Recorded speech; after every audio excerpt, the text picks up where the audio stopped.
Thank you. To be clear here, counting the ballots several days after the election day is common. What's uncommon is that this time around the vote is so close. So we are all waiting for these specific states to determine a winner. Let's bring in our NBC Bay Area political analyst, Larry Gerston. Larry, we just saw President Trump address the country.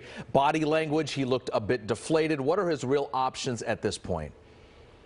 He doesn't have any options. The votes are going to be counted.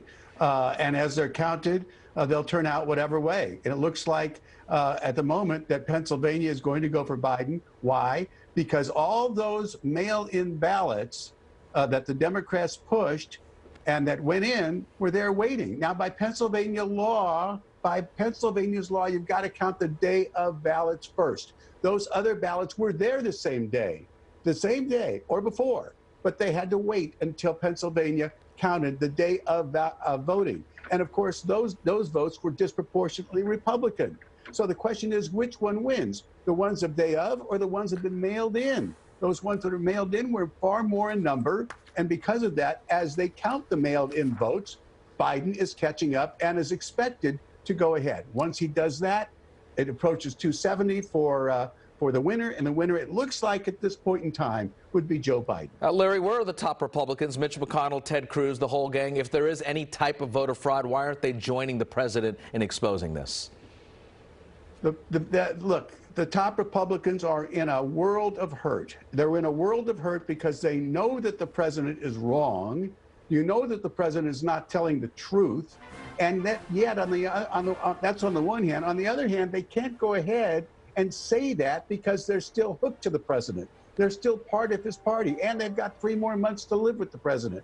So there they are, pretty much sitting on their hands. That in itself says something. It says something. But it's an unfortunate time for people like McConnell, Graham, and all of these, the whole leadership, because they know right from wrong. They know truth from lies, but they're stuck. They're stuck. Are we watching the final days or final hours of President Trump? Well, the final days are going to last another 3 months, that are almost until January 20th. But look, all we can tell you is how things are going at the moment. We know that Vice President Biden needs just a few more. He needs 17.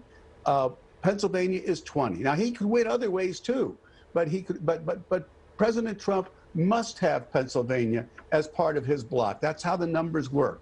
So if the numbers continue as they have, really since Tuesday night, if they continue, then you will be seeing a one-term president. What happens between now and January 20th?